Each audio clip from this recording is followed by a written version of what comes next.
Greetings, friends and brethren. This is Dr. Bob Thiel for the Continuing Church of God, and I want to talk about claims of apostolic succession. Many believe that the true church, the true Christian church, can be determined based upon something called apostolic succession. Now, there's different definitions of apostolic succession. We're going to talk about the more commonly used ones and to determine whether or not these are historically and or biblically possible or accurate, and what some of the ramifications of this may be. I'd like to read something from a Roman Catholic priest and scholar. His name is R.P. McBrien. Matter of fact, I was in communication with him some years ago. And here's what he wrote. Apostolic succession. In the strict sense, apostolic succession refers to the doctrine by which the validity and authority of the Christian ministry is derived from the apostles. The outward sign by which this connection is both symbolized and effected is through the laying on of hands by the bishop or pastor at ordination. I'm going to go further on this, but we also have a sermon on the laying on of hands. And we in the Continuing Church of God do believe that there has been laying on of hands continuity from the time of the apostles through the present time for the true Christian church. All right, let me go back to some more that priest McBrien wrote. In its broader sense, apostolic succession refers to the relationship between the Christian church today and apostolic church of the New Testament times. Thus, apostolic succession refers to the whole church in as so far as it is faithful to the word, the witness, and the service of the apostolic communities. Understood in this way, the church is not simply a collectivity of individual churches. Instead, it's a communion of churches whose validity is derived from the apostolic message that it professes, from the apostolic witness that it lives. And while that was written by a Roman Catholic priest, and I'm sure he has his own interpretations of that, basically, he's somewhat correct. The Bible teaches a doctrine called the laying on of hands. It's one of the elementary or fundamental doctrines you can read in Hebrews chapter 6. And the apostles had the Holy Spirit given to them, and they laid hands upon others through baptism and through ordination. But a lot of people instead, well, they think that's there, but they look at lists that people have put together and think, this is proof. And the biggest proof is whether or not you can identify various men, it's always men, at least the list I've seen, who held various offices of bishop, either Bishop of Rome or Patriarch of Constantinople, etc., etc. And yes, I'm aware that there's a rumor that there was one pope who was supposedly female. We'll ignore that because it's not really relevant to the discussion here. But is looking at a list the most important thing? Is looking at a particular city the most important thing? Let's read something from Jesus. I'm going to go to John chapter 4. I'm going to read a couple things that Jesus said that were recorded in verses 23 and 24. Now I'm going to be reading from the New King James Version most of the time, but sometimes I'll read from other translations as well here.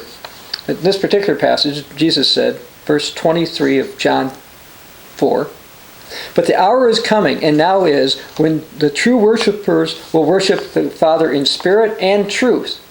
And for the Father is seeking such to worship Him." And the truth is, you want to be part of the true church.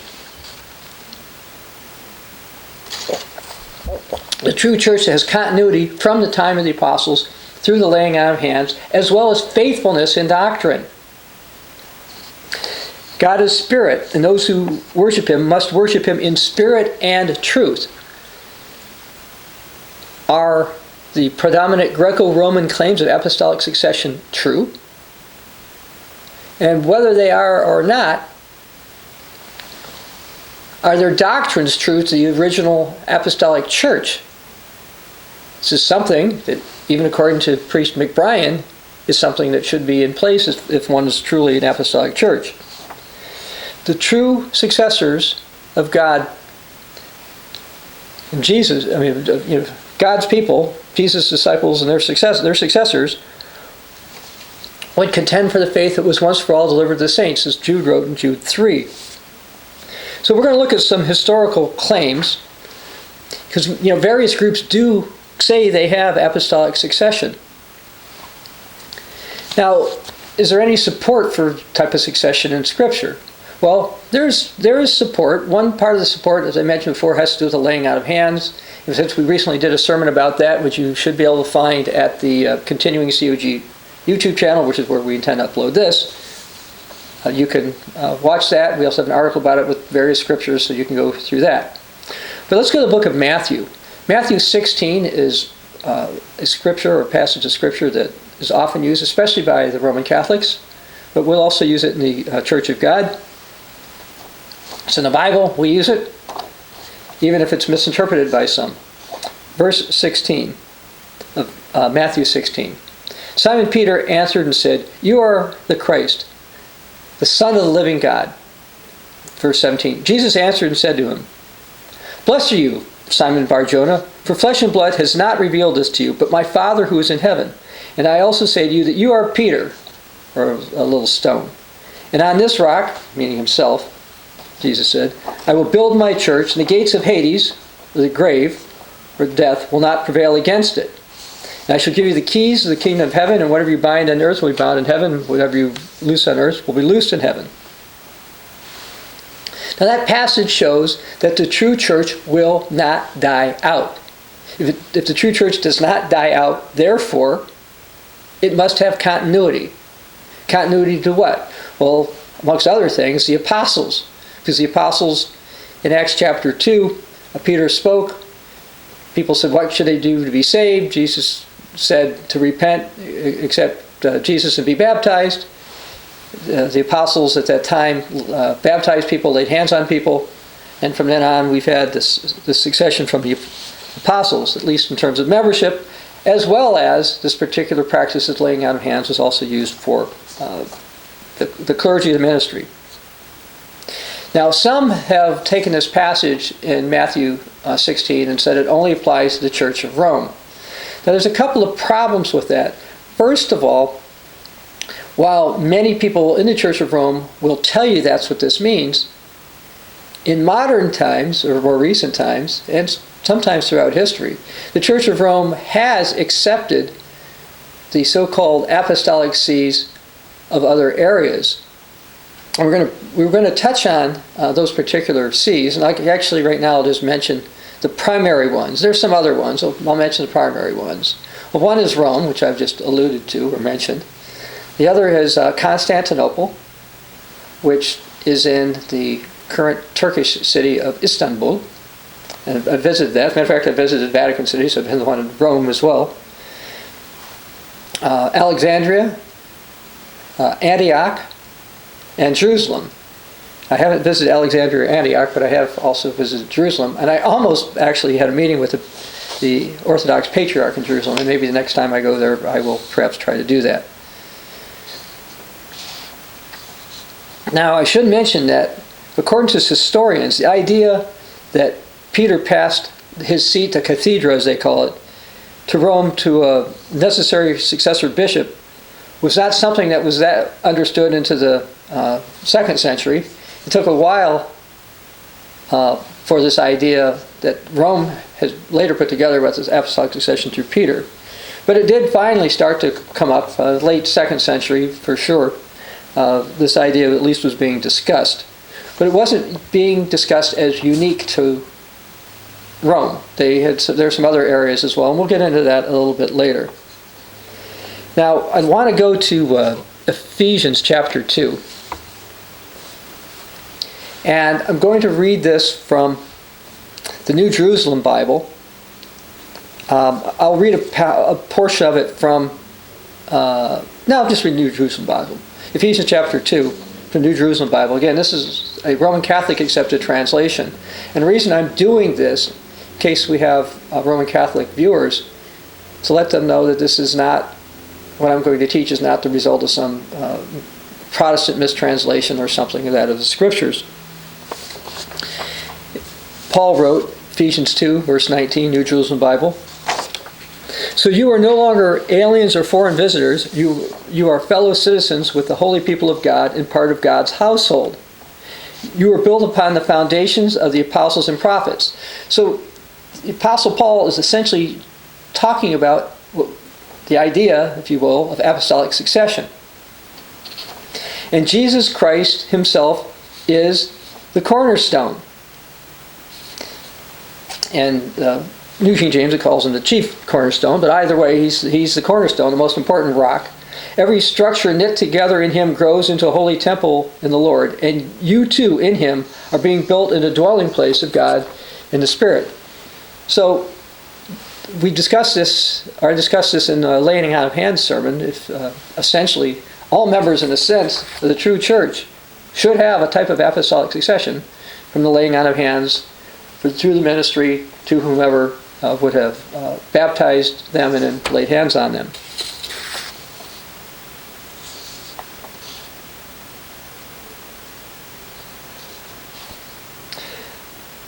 I'd like to go to the book of Acts, Acts chapter 20.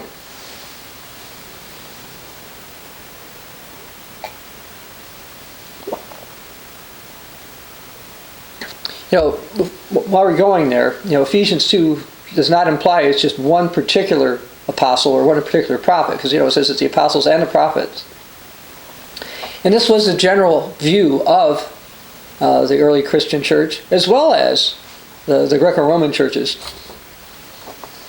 Anyway, Luke recorded something about Paul. It says, Acts 2, verse 17.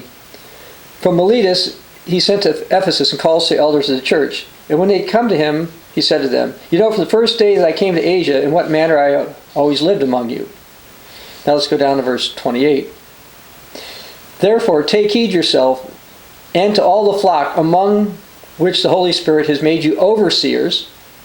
So, given the Holy Spirit, part of the clergy here, to shepherd the church of God, which he purchased with his own blood. That's talking about Jesus. For this I know, that after my departure, savage wolves will come in among you. So people who claim to have some type of Church of God ties, and perhaps were baptized in the Church of God, or by somebody who was baptized by an apostle or something along that line. Not sparing the flock. Also from among yourself men will rise up speaking perverse things to draw disciples after themselves.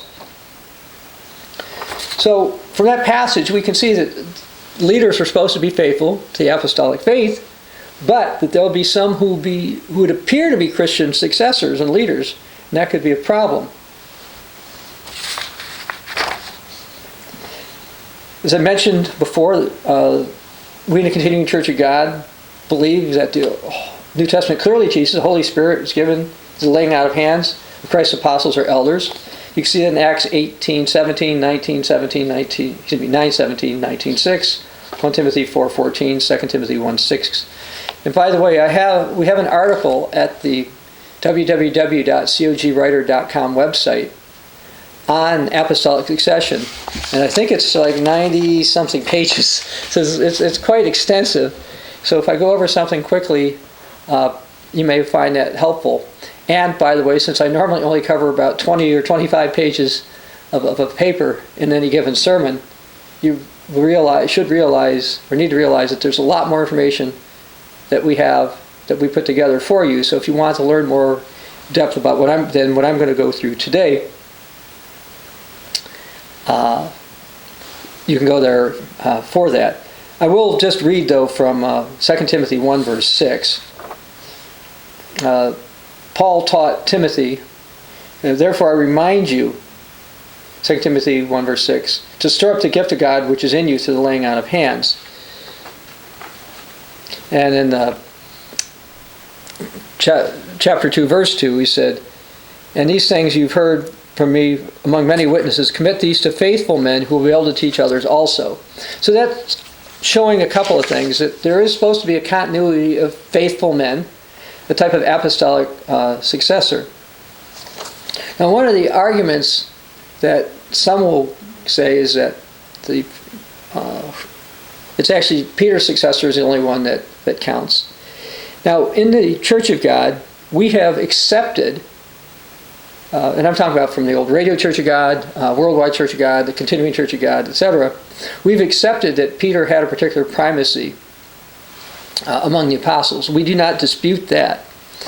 And the Apostle Paul noticed that there were 3 over in Jerusalem that had this, and a type of importance or primacy, if you will. In Galatians 2 verse 9, you don't have to go there, but he wrote that James, Cephas, and John, who seemed to be pillars. James was probably listed first because he actually lived there, whereas Cephas, which is Peter, and John would have tended to visit there. It's believed that Peter was martyred probably in 64 to 67 AD, and therefore he would not have held any primacy at that time. But it's also believed that James was dead by that time, that the Apostle John continued to live. And he was an apostle. He was claimed to live until the reign of Emperor Trajan, which would mean at least till 98 AD, maybe 105 AD. So John lived for decades after the Apostle Peter. So if you're talking about the idea of apostolic succession with one top leader, the logical top leader when the Apostle Peter died would be the Apostle John. So I want people to consider that. Now, in 1 Corinthians 12:28, you don't have to go there, Paul wrote, God's appointed these in the church, first apostles. And then in Ephesians 4:11, Paul wrote, and he himself, that's Jesus, gave some to be apostles, some prophets, some evangelists, some pastors and teachers. So the Bible teaches that the true church at first is going to be led by apostles and other positions who were essentially of lower rank. Because of that, I don't believe there's any possible way that the Apostle John was subservient to a pastor or a bishop of Rome or a prophet or an evangelist like Timothy. It doesn't make biblical sense. I'm going to go back to the Church of Rome later, but right now I want to talk about some claimed successors of the so-called apostolic sees. Now I mentioned some of the sees. One of them is the see of Antioch. And what's interesting about Antioch is this is the town of Antioch, according to the Bible, was the first place Christians were called Christians, was in Antioch. Antioch is in southern Asia Minor, and the basic claim is that it was founded by Peter in 34 AD. At least that's one claim. Now there's a couple of different Eastern Orthodox churches that claim succession from Antioch, and they've got different dates and different traditions. Basically, I've looked over their lists, and their lists are kind of strange because they've got dates and names of people, and as far as I can determine, it doesn't really line up with Scripture. Now, speaking of Scripture, let's go to Acts chapter 13, verses 1 to 2. And I'm going to read from the Reims New Testament. Again, this is also a Roman Catholic translation, accepted translation of Scripture. And for those of you who are Church of God or Protestant, understand that even though there are translation issues in the Catholic and Protestant Bibles, in general, most of their translations are reasonable and they do reasonably convey what the passages were saying. Yes, there are issues where there are mistranslations, and if you've been watching our sermons or sermonettes for a long time, you know sometimes I will point out the mistranslations. But anyway, this gives us a reasonable idea anyway. Acts 13, verses 1 through 2, Reims New Testament. And there were in the church, which is in Antioch, prophets and doctors, among whom was Barnabas and Simon, who's called Niger, and Lucius of Cyrene, Manahen, who was the foster brother of Herod the Tetrarch, and Saul. And they were ministering to the Lord and fasting. The Holy Ghost said, "Separate Saul and Barnabas unto the work which I have given them."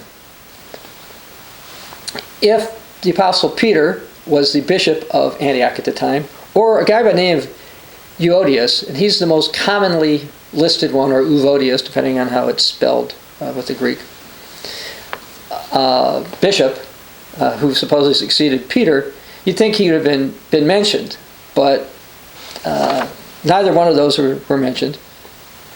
And let's go into chapter 15 of Acts, starting in verse, I'm going to read two verses, I guess, verse 22 and 35. Again, I'll be reading from the Reims New Testament. You can follow along whatever translation you have. And then it pleased the apostles and ancients with the whole church to choose men out of them. Now, this is about 50 A.D. when Paul and Barnabas went back to Antioch. And to send to Antioch with Paul and Barnabas, Judas, who was surnamed Barsabbas, and Silas, chief among the brethren. And Paul and Barnabas tarried at Antioch, teaching and evangelizing with many others the word of the Lord. So I mention that because it would not make sense that Paul and Barnabas were reporting to a particular bishop in Antioch or something at that time. And then there was another by the name of Ignatius, and John Chrysostom in the late 4th century specifically claimed Ignatius presided over the church, but since I mentioned Peter, this is the man who succeeded in office after him. So there's some confusion within the Eastern Orthodox if Peter supposedly was succeeded by Euodius or by Ignatius, etc., etc. But that all being said, and the bigger issues are, what about, were those in Antioch faithful? And now this gets a little bit tricky.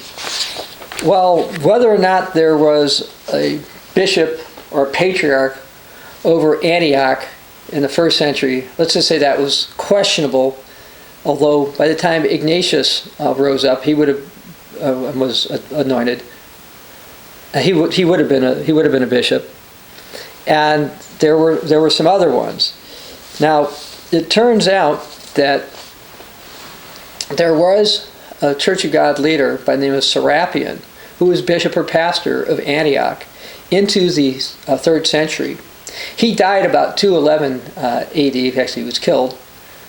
And he's an interesting one for a couple of reasons. First of all, as he was a quartodeciman. What does that mean? It means he was a person who kept Passover on the 14th day of the 1st month of the Hebrew calendar called Abib or Nisan. And that's a practice that we in the Continuing Church of God continue to this day. Serapion also went over to the area of Alexandria once to speak before a group, and then he realized that even though they had claimed to be Christian, he found that they weren't really Christians because they were reading from the false gospel called the Gospel of Peter. For those who are not real familiar with the New Testament, while Peter did write 2 epistles or 2 letters ascribed to him, 1 Peter and 2 Peter, he either wrote them or dictated them, there was no Gospel of Peter that was accepted by the true Christian church. But in Alexandria and in Rome, for at least a century or two after Jesus was resurrected, they were accepting this so-called Gospel of Peter. And Serapion did not do that. And Serapion also got along with Apollonius of Hierapolis, who was also a Church of God leader. And I mention this so you'll get a better picture of what goes on. Being raised Roman Catholic, I was under a particular impression the Church of Rome from the beginning ruled over everything, etc. But when I started going into more details, I realized, no, that's not the case. And later I'll tell you how I started to get a little bit interested in church history, as well as why you need to know about it.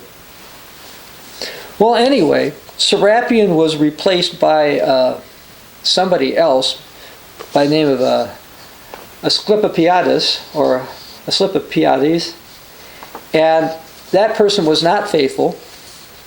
And if you look at the Patriarch of Antioch currently, you'll find that a lot of the practices there that he promotes or does himself, for example, Sunday Passover as opposed to the 14th, icons and idols, the way the appearance and the dress, Trinitarian views, etc., simply are not the same as what happened originally. So what we've got over there simply is not faithful to the early church. Interestingly, they also had somebody who came after Asclepiades. Eventually, this guy by the name of Paul Samosata, and he was basically a Unitarian type of a person. So he didn't believe Jesus was God. And he's in the succession list, by the way, most of them, even though people considered him a heretic and all that kind of thing. Now, let's go to Matthew chapter 10.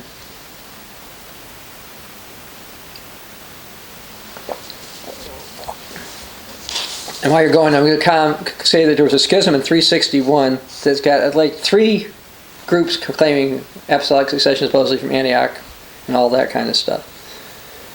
But could any city like Rome or Antioch been faithful with true Christian leaders in them from the beginning, ruling over a significant portion of Christendom? Church of Rome says yes. The Eastern Orthodox say yes about 4 cities at least. Rome's got a couple of them that they kind of wonder about. And in addition to the ones I've mentioned, Malta's been brought up, Armenia's been brought up, etc. But let's look at something that Jesus said. Matthew 10, verses 22 to 23. Jesus said, "You're going to be hated by all for my name's sake, but he who endures to the end will be saved. When they persecute you in this city, flee to another. For surely I say to you, you will not have gone through the cities of Israel before the Son of Man comes." Well, the implication is if there was one Christian city, you couldn't stay because you're going to be persecuted too much there. You have to flee somewhere else. So if you're trying to track what happened with the true and original Christian church, you can't just look at one city. Now, I want to go to Hebrews chapter 13. It's generally believed, or at least according to tradition, the Apostle Paul wrote this. Some argue whether he did or not, but whether Paul actually wrote it, or he had somebody else pen it, or somehow God inspired it, this book is accepted by the Eastern Orthodox, pretty much all the Protestants I'm aware of, the Church of Rome, and the Church of God. And it says in verse 14 of Hebrews 13, "For we have not here a permanent city, but we seek that which is to come." We do not have a permanent city. But you know what Rome is called? Yes, it's called the eternal city. It's not the city of the eternal God, and it's not an eternal Christian city. Paul said we do not have a permanent city. And you can, by the way, if you're Roman Catholic, look this up in any of the Catholic translations. You're going to find it basically says the same thing. So I do not believe scripturally it's possible that one particular city was the head of Christendom or some major part of Christendom for 1,000 or 2,000 years or close to it or whatever they want to say. Physical succession lists in a particular region, that's not proof. All right, well, I mentioned Antioch. There's another place called Alexandria. Now, the Eastern Orthodox Church claims that Mark was an apostle, and he passed on his succession to some pious one by the name of Anianus, sometimes Anianos, depending on how the Greeks translate that. But these are claims on information from the 4th century writer Eusebius, and it has several flaws. And I should also say that while Eusebius is considered to be the, quote, father of church history, according to Greco-Romans, because he was the official church historian for the Emperor Constantine, basically, the 4th century, he did not say he had proof that Mark set this up, but he just had heard something about it. Other times he was a bit more deliberate, dogmatic. This time he just said he'd heard Mark had been in Alexandria. The Coptic Church of Alexandria and the Orthodox Church of Alexandria claims, quote, the Coptic Church claims it was founded by the martyr Mark between 40 and 60 in Alexandria. And the list from the Orthodox Church of Alexandria, to be distinguished from the Coptic Church of Alexandria, said that Mark was their bishop from 40 to 62 AD. So what? Let's go to Acts chapter 12, verse 25.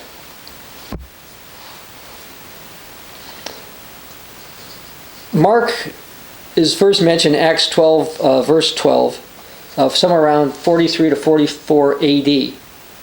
And he was praying in Jerusalem. And in Acts 12, verses 20 to 23, Herod is noted as dying. And he died, we believe, in 44 AD. So sometime after 44 AD, now we get Acts 12:25. And Barnabas and Saul returned from Jerusalem, where they'd filled their ministry, and they also took with them John, whose surname was Mark. So Mark was with Jerusalem. Was in Jerusalem, and he went with Paul and Barnabas.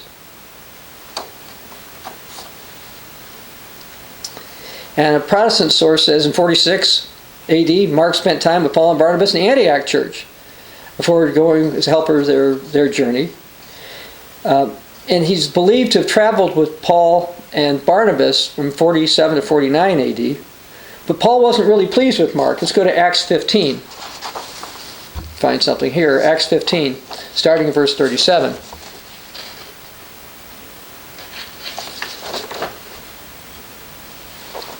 Barnabas was determined to take with them John called Mark. But Paul insisted they should not take with them one who had departed from them in Pamphylia and had not gone with them to the work.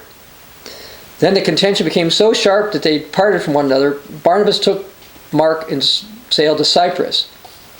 So Paul considered Mark to be unfaithful, and then Mark went to Cyprus. Now this is somewhere probably 50 to 53 AD. And remember, supposedly, according to the Orthodox Church of Alexandria, Mark was their bishop from 40 to 60 AD. Now, you don't have to go there, but in Colossians 4 verse 10 we find out that Paul started to like Mark again. And this is around 60 AD. And Mark was believed to have been with Paul in Rome about that time. And then later, in 2 Timothy 4 verse 11, Paul wrote, "Get Mark and bring him with you, for he's useful for the ministry." Now this is believed to have occurred perhaps as late as 67 AD. And it should be noted that the Bible never says that Mark was a bishop or an apostle, and that he was in charge of any area. The biblical account does not agree with this. Let's go to 2 Corinthians 11. Mark simply couldn't have been an apostle there at the time. 2 Corinthians 11 verse 12, Paul said, or wrote, "But what I do, I will continue to do, that I may cut off the opportunity from those who desire opportunity to be regarded just as we are in the things of which they boast. For such are false apostles, deceitful workers, transforming themselves into ministers of Christ." Now Paul wrote that about 56 AD, which is during time there claimed to be an apostle called Mark in Alexandria. But he's saying there's false ones.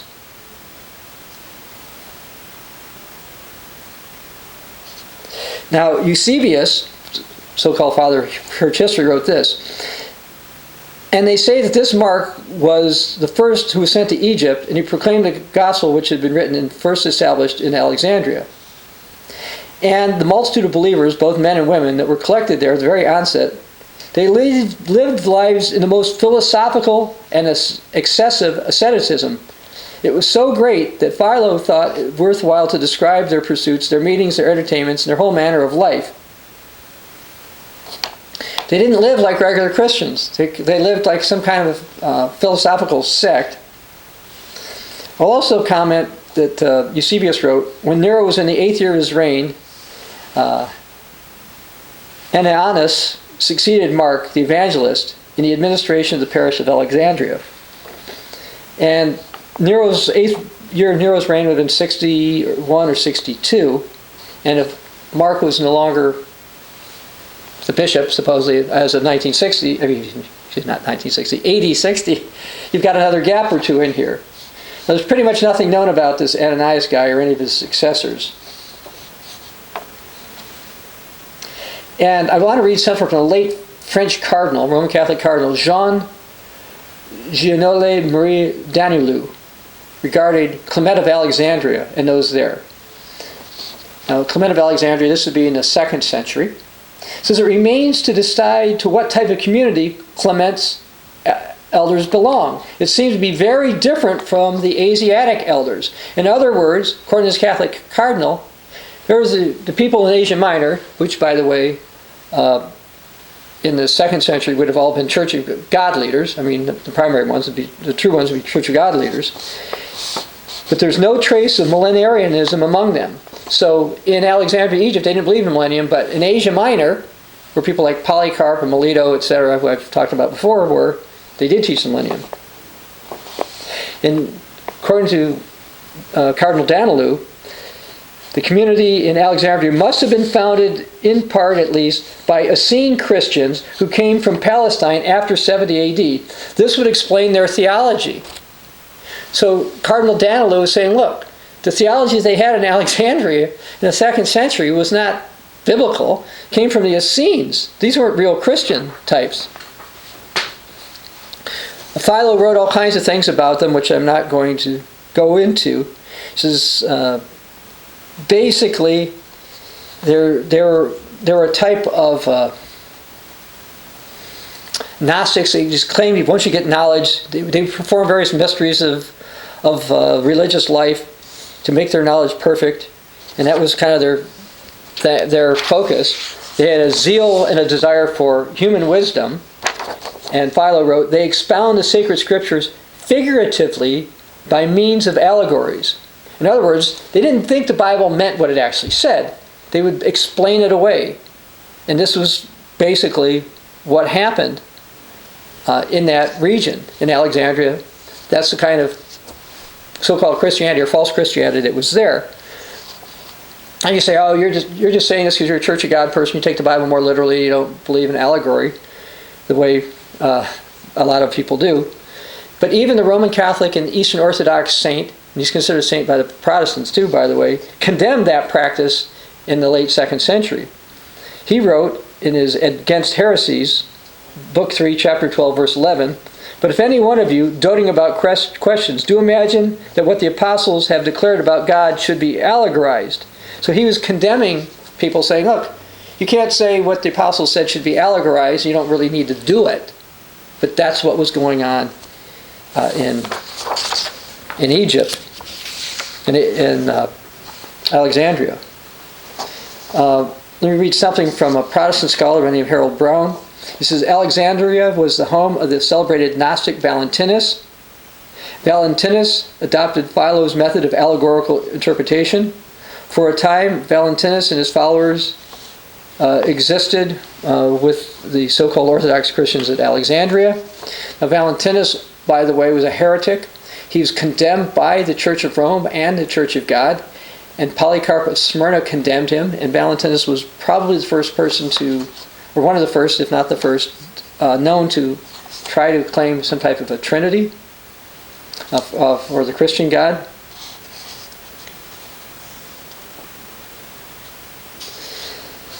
Now, I want to read something here also from Irenaeus. As I'd show you, my very dear friend, the whole system devised in many and opposite ways by those who are of the school of Valentinus was false and baseless. I also set forth the tenets of their predecessors, proving that they also not only differed among themselves, but they had long previously swerved from the truth itself. I further explained with all diligence the doctrines as well as practice of Marcus the magician, since he too belongs to these persons. So there was somebody called Marcus the magician who is an allegory type person who swerved from the truth, who is perhaps the one that supposedly started some kind of a church in Alexandria, Egypt.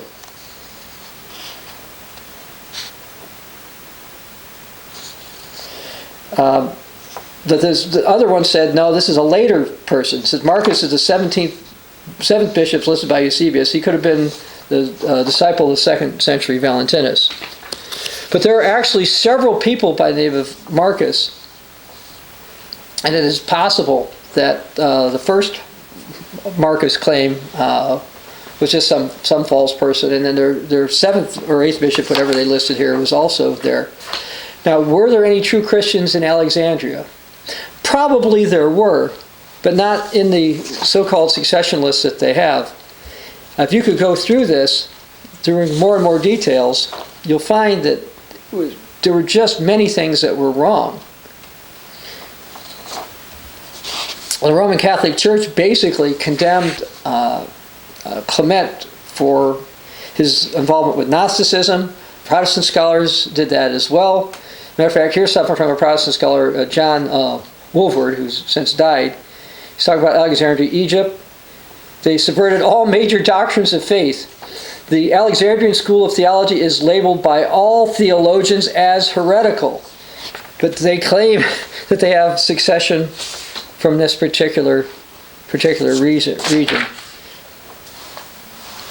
Now, I mentioned before that Serapion had gone over toward the Alexandria area to meet with a group that he thought was truly Christian. He found out they weren't. But there was a leader over there by the name of Nepos. He was considered to be an Egyptian bishop. And he taught that the millennium was true. He taught against allegorization. He stood up against these Gnostic types over in Alexandria, these people who just didn't want to live according to the true Christian way. And he was respected by them, but they didn't want to listen to him. They wouldn't listen to him. And I don't know who baptized or ordained Nepos. I'll perhaps someday run into that. I didn't look at that specifically in terms of my research. He probably had some type of succession, but he was not one of the people in the succession list that the Alexandrians have. And the faith that they've got going over there is simply not true. Now, you say, well, all this is kind of like ancient history, so what? I'd like to actually read something that I saw today in the news. This came out yesterday. Okay, this was from a statement, a joint declaration from Pope Francis of Rome and Patriarch or Pope Tawadros II. This is dated April 28, 2017. We, Francis, Bishop of Rome and Pope of the Catholic Church, and Tawadros II, Pope of Alexandria and Patriarch of the See of St. Mark. Let me just stop right here. He says he's a Patriarch of the See of St. Mark. Now, we went through the scriptures. If you went through them with me, you'll see that Mark was traveling in Cyprus and Antioch and Jerusalem and wherever else in Rome when he was supposedly Bishop of Alexandria, which is not true. He was not the Patriarch of this area. So there's no See of St. Mark. But the Coptic Church is saying there is, and the Church of Rome did this joint declaration with them. So it says, we glorify the Almighty for the bonds of fraternity and friendship existing between the See of Peter and the See of St. Mark.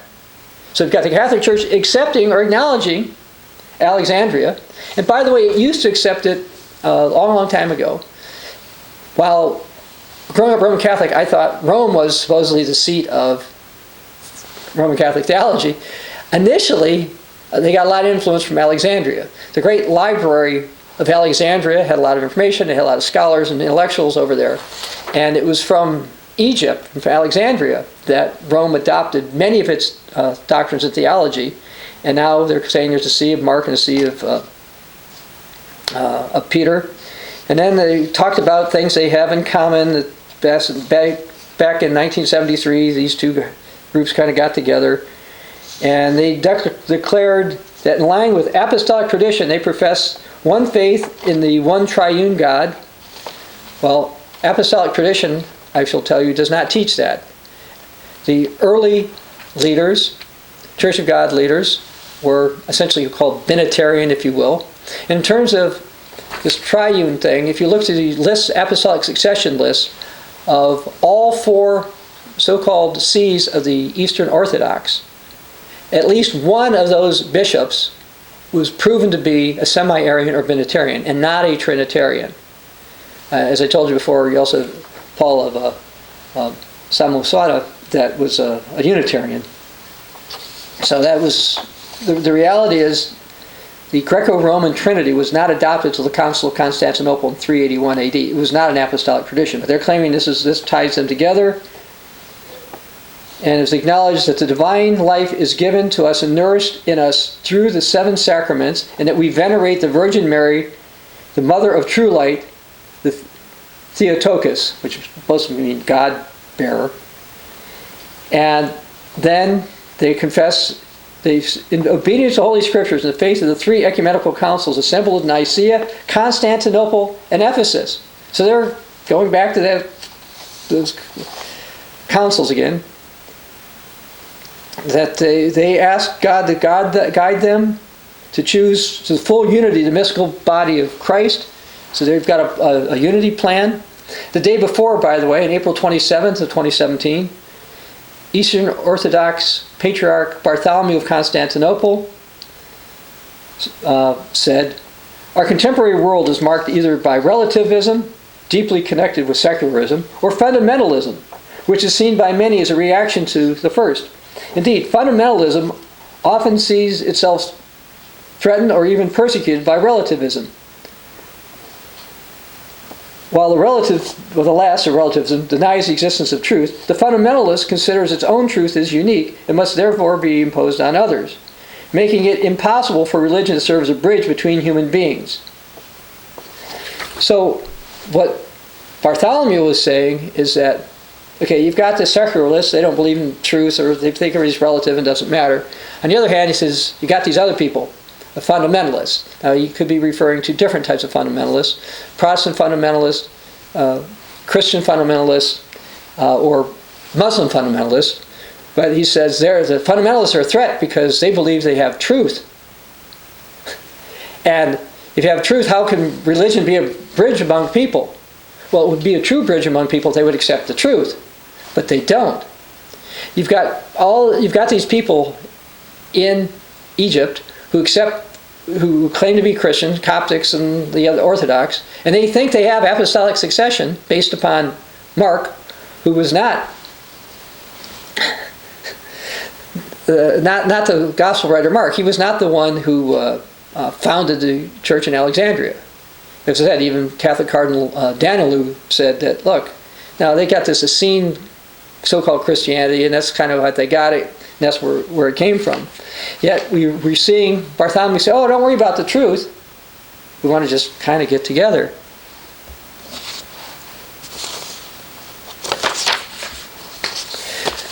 I mentioned Constantinople. Now this one is interesting. My wife and I actually visited in Constantinople. Many of you may not realize, but Constantinople kind of reigned over the world in a sense for about 1,000 years. There's a big church that was built there called the Hagia Sophia. My wife and I visited that. But actually the Patriarch of Constantinople, while he'd love to have that building back, I'm certain, it's under Turkish control, is that I think the Church of St. George, they call it. And you've got a situation where they consider that the Patriarch of Constantinople is kind of the first among equals in terms of the Eastern Orthodox. And they have a claim about it. This comes from something called the Synaxarion, and which apparently got some of its information from a writing of Hippolytus. Now, Hippolytus was a bishop of Rome in the 3rd century. He wrote, Stachys was bishop of Byzantium. Now, some claim that the Apostle Andrew was in the area of Byzantium, and he appointed Stachys, and Stachys was one of the 70 that Jesus set out before. And they put together a succession list. They start off with Andrew, the apostle, the founder, then Stachys from 38 to 54, followed by Onesimus from 54 to 68, and they've got a list. And all these lists, by the way, through the 3rd century are at the article Apostolic Succession at the cogwriter.com website.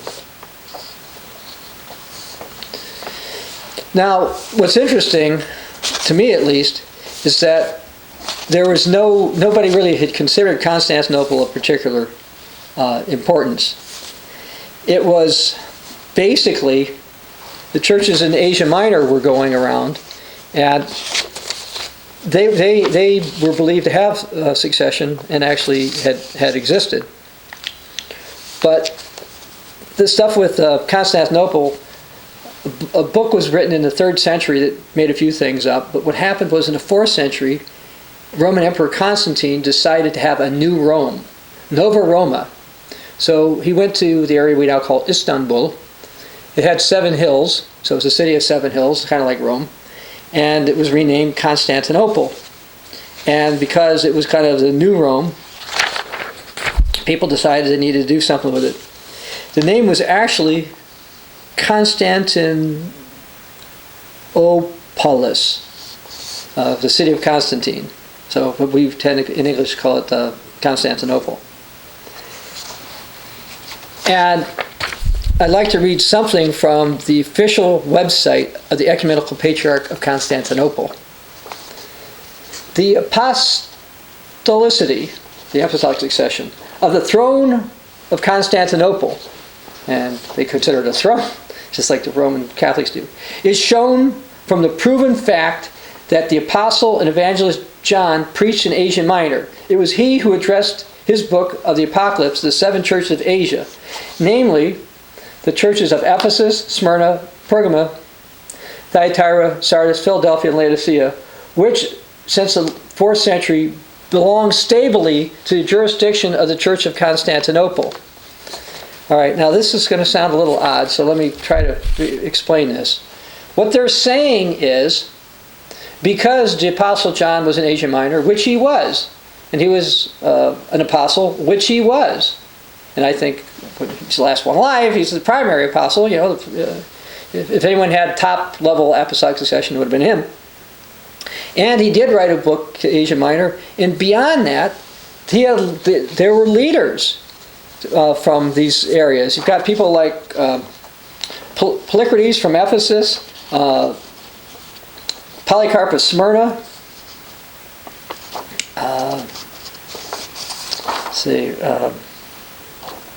Sagras, I think, was from Laodicea, Melito of Sardis. These are names, if you've heard me go over before, who are in the succession list of the continuing Church of God. But so they're saying, because in the 4th century, Constantinople was able to take over Asia Minor, that this proves, therefore, Constantinople is a proper throne and was an apostolic see.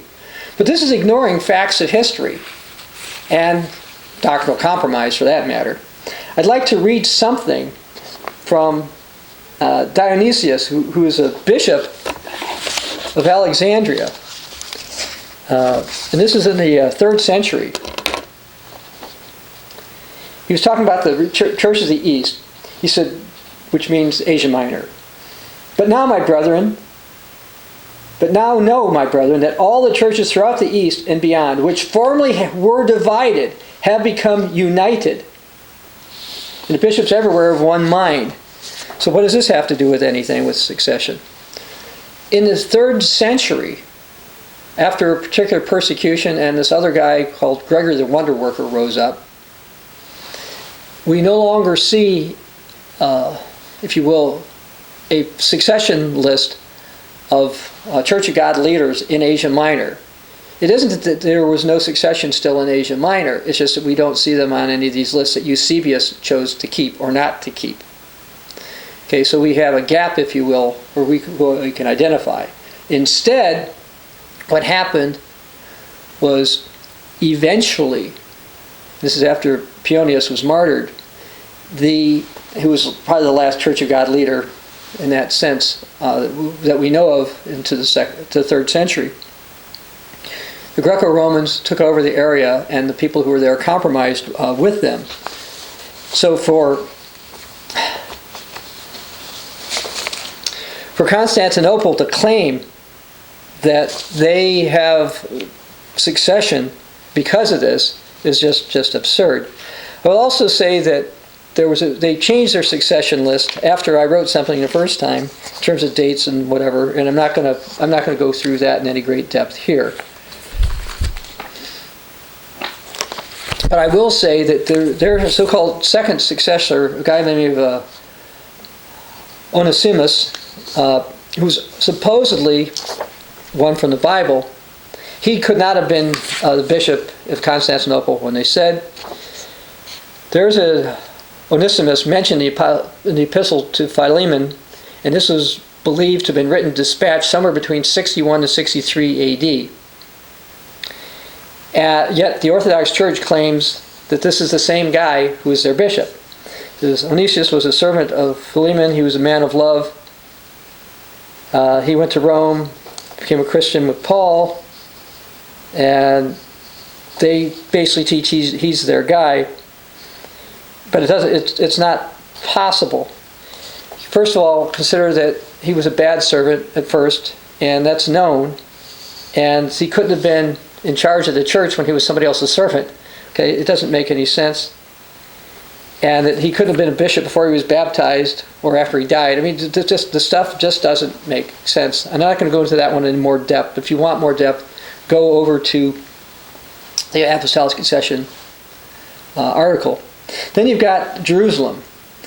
There's somebody by the name of Simeon, who was apparently a Jewish Christian leader, and some say he had some type of ties to one of Jesus' brothers or cousins or something along this line. We don't have a whole lot to know about him, but what we do know is that the Christians in Jerusalem, according to Catholic and Protestant sources, basically kept Church of God doctrine. Same doctrines that we in the Continuing Church of God teach. Let me read something from a 20th century Franciscan scholar by the name of Jean Briand. He said, everybody knows the church grew out of Jerusalem. From Jerusalem, Judeo-Christian communities spread throughout Palestine and beyond the Transjordan and Syria. We find Judeo-Christians in Asia, that's Asia Minor, and other parts of the empire. The mother church, which remained for a long time, head of Judeo-Christian movement, was in Jerusalem. It was first headed by the Apostle Peter himself, and then by his departure by James, the brother of the Lord. And he also says, correctly, the first letter to the Thessalonians, chapter 2, verse 14, St. Paul congratulates them for having imitated the churches of God in Jesus which were in Judea. This strongly indicates that other communities had been established around the ones in Jerusalem. And they all basically had Judeo-Christian practices. Now Eusebius gets something correct. I want to read something from his church history, book 4, chapter 5. Chronology of the bishops of Jerusalem, he says, I put it together. He said the tradition was that they were all short-lived. There are 15 bishops in succession there, all of whom are said to have been of Hebrew descent, to receive the knowledge of Christ in purity. So they had apostolic succession. So they were approved by those who were able to judge such matters and were deemed worthy of the episcopate, or in other words, to be a bishop or pastor. For their whole church consisted then of believing Hebrews and continued from the days of the apostles until the siege which Jews, having rebelled against the Romans, lost. And then he lists these leaders. They say James and Simeon and Justus and Zacchaeus and Tobias and Benjamin, John, Matthias, Philip, Seneca, Justus, Levi, Ephraim, Joseph, and Judas. And again, he said they had the correct information. And the Eastern Orthodox say that the Church of Jerusalem was the mother of all churches during the first days of the church. The Catholic priest Bagatti said, since St. John spent the first years as apostolate in Palestine together with James, it's obvious he had a custom of celebrating Easter, or Passover, on the 14th day of Nisan from the Mother Church. So if the Mother Church had this practice, you'd think others would keep it. But they didn't.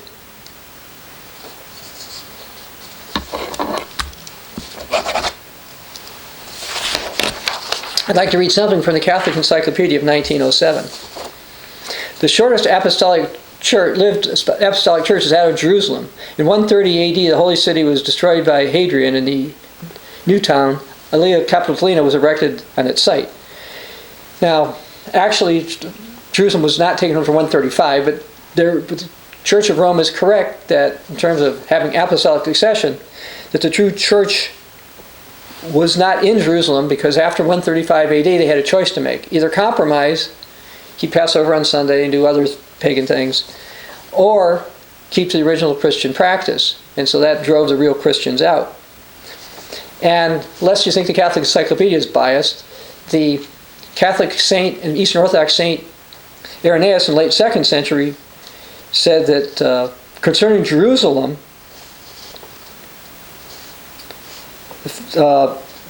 is no longer useful for bringing forth fruit. This is from Against Heresies, Book 5, Chapter 4, Verse 1. So he felt that whatever's going on in Aelia Capitolina was not true Christianity, and it wasn't going on there. So while we have true Christians in leadership positions, in top leadership positions in Antioch to about 211 AD, and to Jerusalem 135 AD, and in Asia Minor, not Constantinople, but in Asia Minor itself, to about 250 AD, those all had what you could call apostolic succession. Now the succession continued, but we just don't have the public leaders. There were true Christians, by the way, who came back to Jerusalem later, and they would have had apostolic successions. And when there was a split in Jerusalem, basically there was a split between those who needed to keep God's law and those who did not. And the person who took over did not believe that. And his name was also Marcus, by the way. Now there are a couple other people who've been considered to have apostolic succession. One would be the evangelist Timothy, who the Apostle Paul put over Ephesus. And so in that sense he had that type of apostolic succession. But when the Apostle John moved to Ephesus, Timothy would not have been in charge at the time. It still would have been the Apostle John. And there's also one by the name of Papias. He taught the millennial reign of Jesus Christ. Let's go to John chapter 8.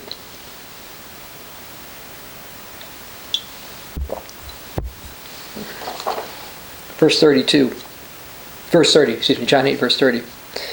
As he, that's Jesus, spoke these words, many believed in him. Then Jesus said to those who believed in him, if you abide in my word, you are my disciples. Indeed, you shall know the truth, and the truth shall set you free. Are you willing to understand the truth about apostolic succession and be set free?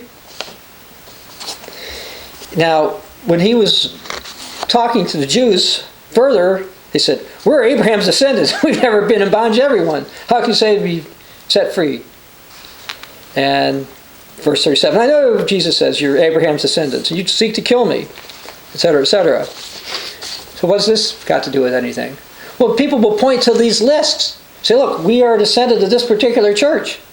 But they fail to understand that their church changed. If you claim to have ties from the Church of Antioch, do you have the same doctrine that Theophilus of Antioch did, or Serapion of Antioch did, or Ignatius of Antioch did? So you're a Binitarian? Probably not. What about idols? Icons? Those weren't tolerated there. Jerusalem. You've claimed to be from one of the couple of different churches that claim to have patriarchs out of Jerusalem, but say on the Orthodox side. The same thing. Do you keep the law like the original Christians did?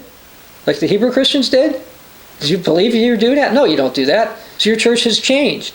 But no, you point to a list of people, including a guy named Marcus who compromised, say, oh, this is just fine. Asia Minor, Constantinople. Do you have the faith that the Apostle John taught? He was in Asia Minor. Philip, he was in Asia Minor. Well, what about people like Polycarp of Smyrna, Melito of Sardis, Plicrates of Ephesus, Apollonius of Hierapolis, etc.? These people were Binitarian. They kept Passover the 14th. They believed in the millennial reign of Jesus Christ. They didn't believe in tradition over Scripture. They didn't believe in idols or icons. They kept God's holy days, etc., etc. Jesus is saying that just having physical succession of something is not that important. Again, you can read this in John 8, verses 33 to 58. Even if they've got physical succession, that was not it. In Luke 6, verse 46, Jesus said, why do you call me Lord, Lord, and don't do the things that I say? Now, I mentioned Armenia before. There were true Christians in Armenia, but I wouldn't go with the way that they currently claim it.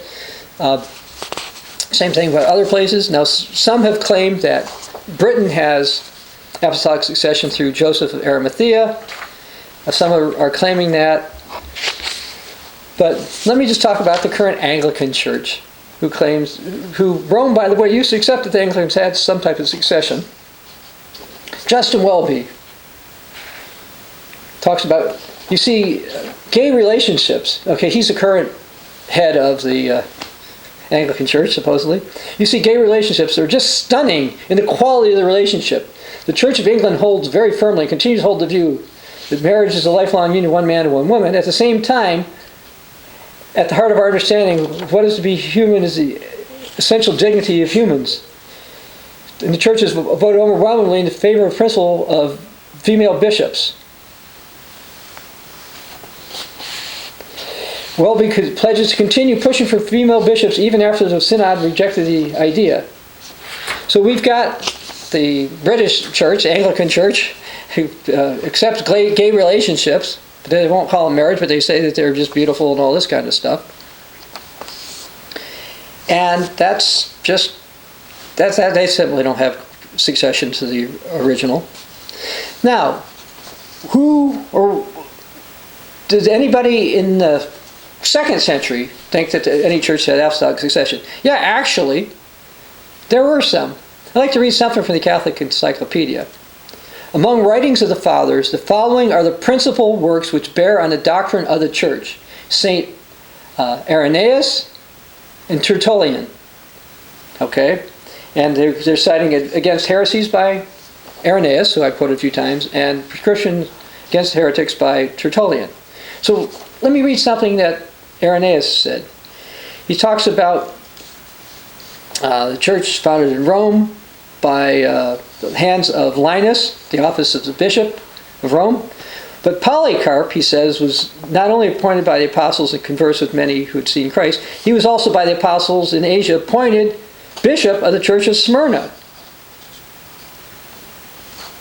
having always taught the things which he learned from the apostles, which the church has handed down, and which alone are true. To these things, all the Asiatic churches testify. Remember, I said that until the middle of the 3rd century, the Asiatic churches, or Asia Minor, was dominated by Church of God leaders. We were the ones that were teaching apostolic truth. Also, these men who have succeeded Polycarp down to this present time.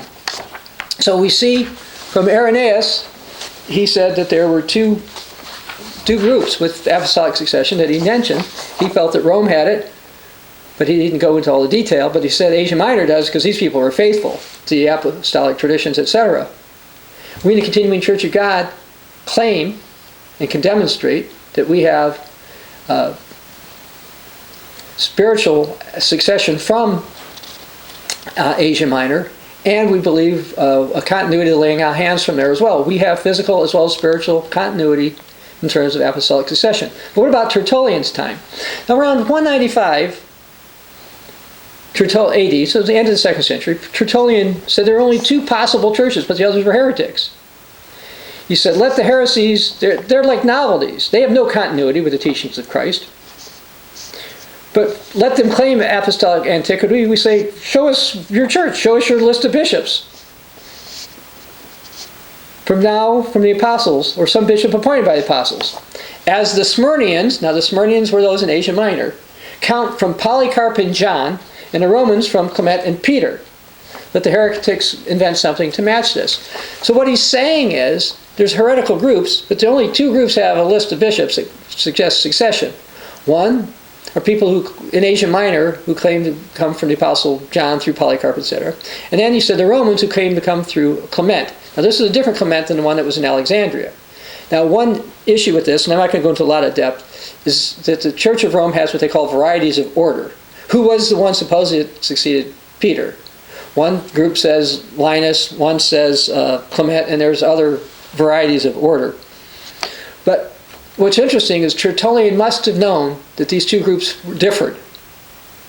Asia Minor, for example, taught the millennium, taught against allegory, kept Passover on the 14th. Rome accepted allegory, did Passover on Sunday, etc., etc. And so basically we found that there was only 2 groups. And some kind of an atheist who wrote an article on apostolic succession said he wrote, despite all the propaganda, early 2nd century Christian tradition was able to make only two claims of apostolic succession, that of Polycarp of Smyrna or Clement of Rome.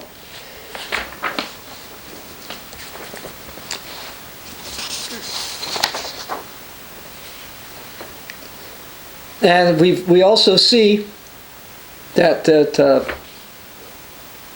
this was also an important difference, and throughout time there's an issue. Now let's talk about Rome. Rome, here's stuff from the Catholic Encyclopedia.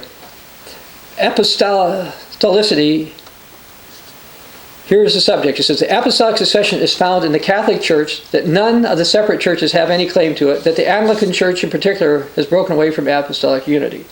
So that's what they claim. They claim that Peter came to Rome, and there he ended his pontificate, and then the bishops after him held his official position of the church. Now that is their position. Now, I'm not going to go into details whether or not Peter went to Rome. That is controversial. Some Catholics say he died in Jerusalem, by the way, and not there. But the basic Catholic position is he died there. But were there bishops of Rome? I mean, I read what the Catholic Encyclopedia said, but here's something from a Catholic scholar, F.A. Sullivan. Was there a bishop of Rome in the 1st century? I've expressed agreement with the consensus of scholars that the available evidence indicates that the Church of Rome was led by a college of presbyters rather than a single bishop for at least several decades of the 2nd century. So the 1st and 2nd century, there is no continuity of a bishop of Rome. This is from a Roman Catholic source. You say, oh, that's just one Catholic source. Okay, let me give you another one from Iman Duffy, who was on a pontifical council for this. Said, although Catholic tradition beginning in the late 2nd, early 3rd century regards Peter as the first bishop of Rome, therefore the first pope, there's no evidence that Peter was involved in the initial establishment of the Christian community in Rome. And indeed, whatever evidence there is, would seem to point in the opposite direction. Not until the pontificate of St. Pius in the middle of the 2nd century, 142 to 155 AD, did the Roman Church have a single bishop structure. Those who Catholic tradition lists as Peter's immediate successors, like Linus, Anacletus, and Clement, did not function as the one bishop of Rome. Indeed, there was no pope or bishop for such. The Church of Rome was slow to develop the office of chief presbyter or bishop. Now, getting back to Catholic priest Sullivan, he says there's good reason to conclude by the time of Anicetus, 155 to 166 AD, the Church of Rome was led by a bishop. And that's basically true.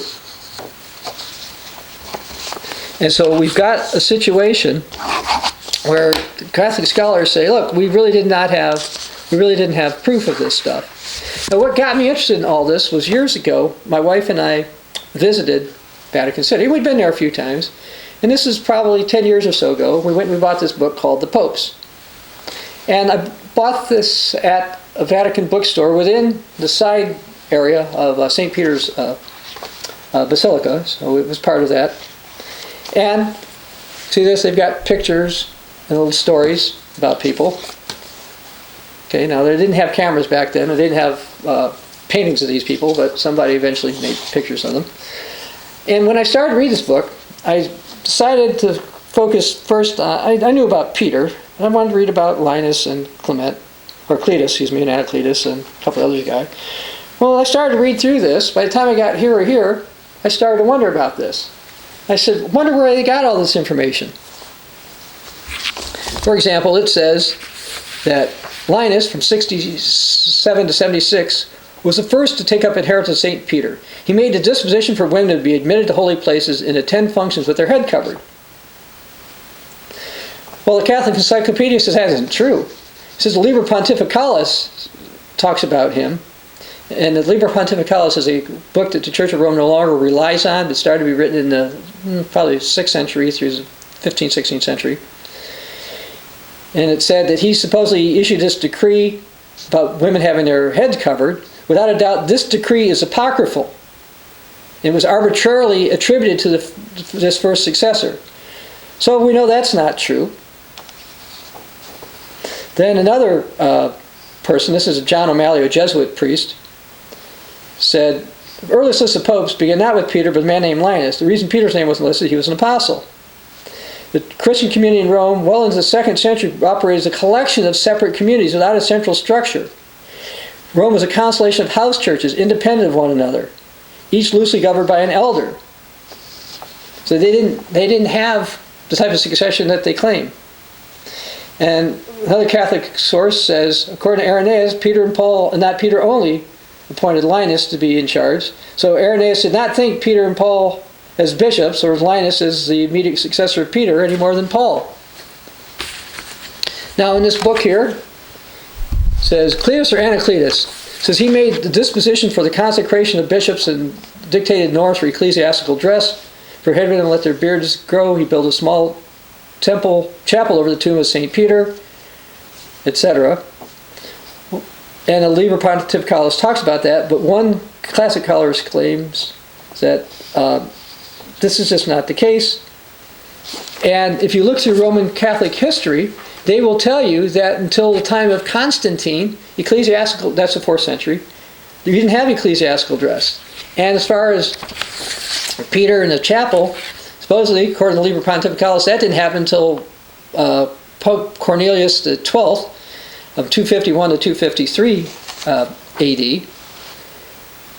Why mention it? Because the Church of Rome has people who are reading books like this, who are giving them false information. By the way, they're still selling this book at the Vatican. The last time my wife and I were there, I looked for it in the bookstore. They had a newer edition of it, but still said the same stuff. They'd had a pope or two. I think 2 popes since I bought this book, maybe 3. I think it's 2. And they're still teaching this stuff. So the average Roman Catholic member thinks that they have a line of succession. Now there were true Christians in Rome. And people like Linus and Clement, Cletus, Anacletus, whatever, were probably true Christians.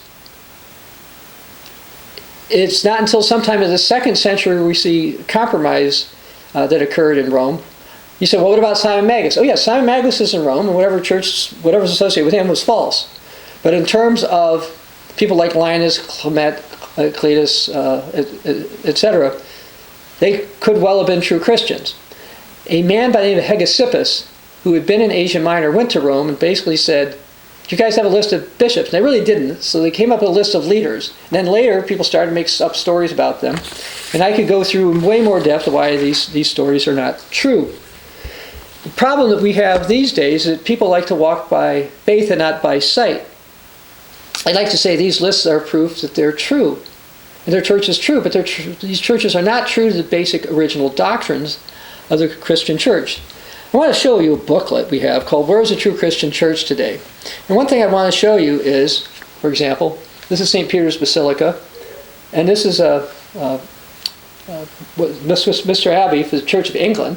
And by the way, this is the building that I'm in the Continuing Church of God. So people will walk into this building and be impressed, or in this building and be impressed. This is therefore the true church.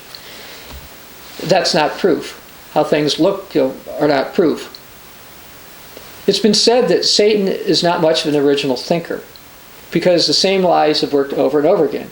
Growing up as Roman Catholic, I discounted Protestantism because I believed the Roman Church had apostolic succession.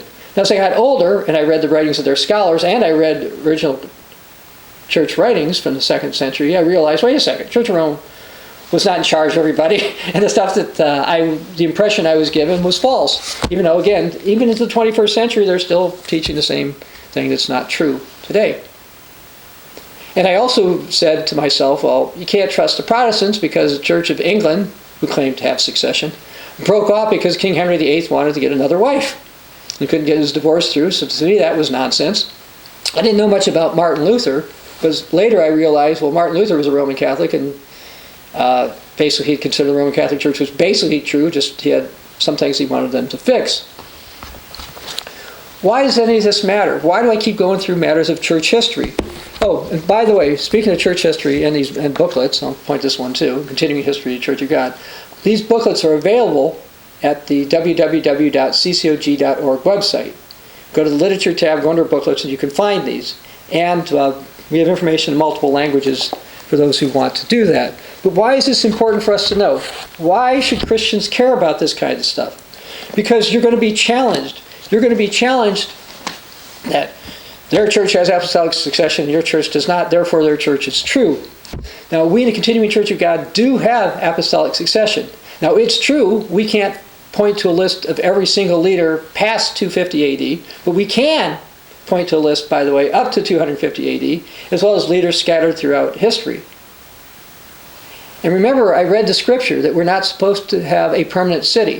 If you look through Continuing Church of God history, you'll find that there were people in Asia Minor, there were people further up in Europe, over into England, and came over to the Western Hemisphere. So the headquarters, if you will, the true church, changed throughout history, which is consistent with what Jesus said about they're going to persecute you in one city or the other and move all around. That people are going to rely on the wrong thing. Now, I'd like to go to 2 Thessalonians. 2 Thessalonians chapter 2. I'm going to read some things here. Starting verse 9. It talks about the coming of the lawless one is according to the working of Satan with all power, signs, and lying wonders. Now, all power includes also power to influence how people view history. So you've got these four so-called apostolic sees, the Eastern Orthodox, who were not faithful to the original church, and the Church of Rome. And they say, look, we've got this list of bishops, therefore we have history. This is an additional proof. Plus there's going to be signs and lying wonders. And with all unrighteous deception among those who perish, because they did not receive the love of the truth. Do you have the love of the truth? When you see signs and lying wonders, are you going to accept it? Look, the Bible says there are going to be signs and lying wonders. When those happen, people are going to say, we have a succession list. Look at our succession list. You should accept that. They're going to give you a bunch of other reasons. Will you stand fast, hold fast to the truth?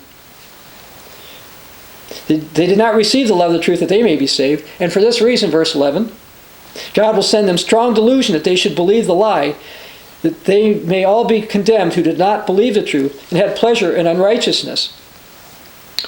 But we are bound to give thanks for God, for you, beloved brethren, because God from the beginning chose you for salvation through sanctification by the Spirit and belief in the truth, to which he called you by our gospel and by the obtaining the glory of our Lord Jesus Christ. Therefore, brethren, stand fast and hold the tradition which you were taught, whether by word or by our epistle. Now, he's not saying to rely on false traditions, but traditions based on truth. And the truth is, in the Continuing Church of God, we do have laying on of hands succession from the apostles. We have a list of our early bishops or pastors, if you will, through the 1st, 2nd, and 3rd centuries. And we have church leaders throughout history. At some point in time, I do plan on doing a sermon on true apostolic succession. But at the beginning, Priest McBrien said the original church should have apostolic practices. And it should. Jesus said we should believe in the truth. Paul said we should have the truth.